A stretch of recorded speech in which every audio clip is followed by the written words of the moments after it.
My background is I came from the music world, and I studied audio engineering. When I joined here, the goal was to reach out to guitar techs, musicians, and so on, and put this technology in front of them, and they responded very well to it. Along the way, I learned much more about wireless mic technology and have gotten myself on, AES panels and things like that. All along, my goal has been education, passing on the knowledge. So that's kind of the angle that I come into the company as, a front-facing person, a customer-facing person. Well, the funny thing is I'm a trade school dropout.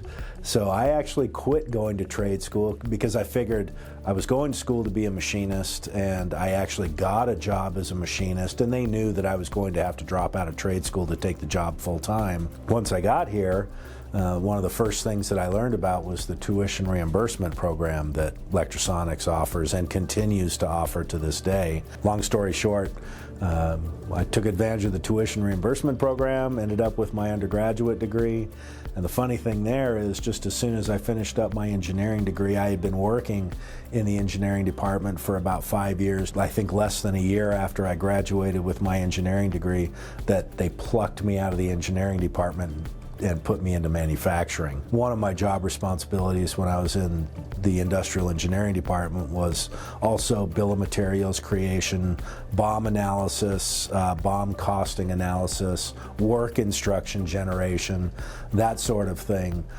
So it was sort of a normal move, but at that time then, of course, starting to actually do operations planning and manufacturing planning, material requirements planning, software-based things like that, I realized I didn't know enough about that. So I went back to school and went for my MBA, and that was really where I got a good foundation in operations analysis and operations management, really with an emphasis on the finance end of things as well.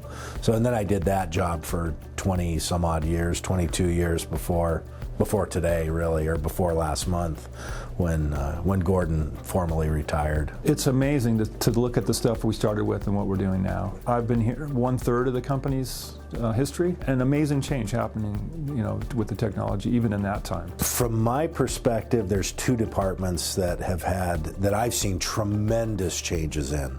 The first is the machine shop. We had one CNC machine that would do rapid travel of 100 inches a minute, which at the time looked incredibly fast. And now we have these gigantic Mazak machines that their rapid travels are in the thousands of inches a minute. When I started here, we were doing everything by through-hole assembly. Nowadays, we've got some circuit boards that have well north of 3,000 components on them, and a dozen might be through-holed.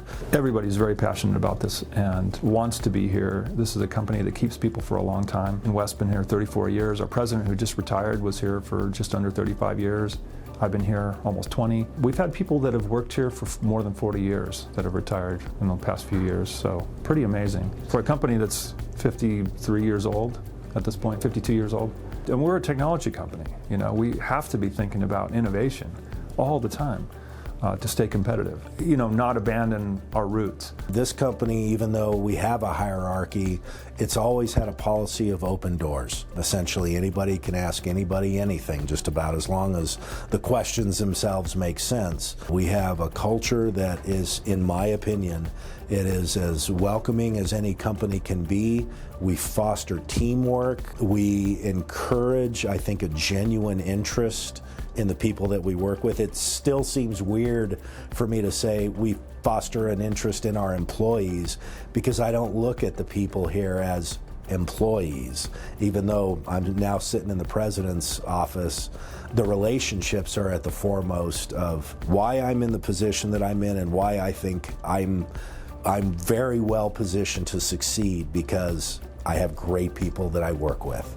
And in a way, sometimes it's hard to think that I'm not just a figurehead or feel like just a figurehead, because this team, in my opinion, works so well together.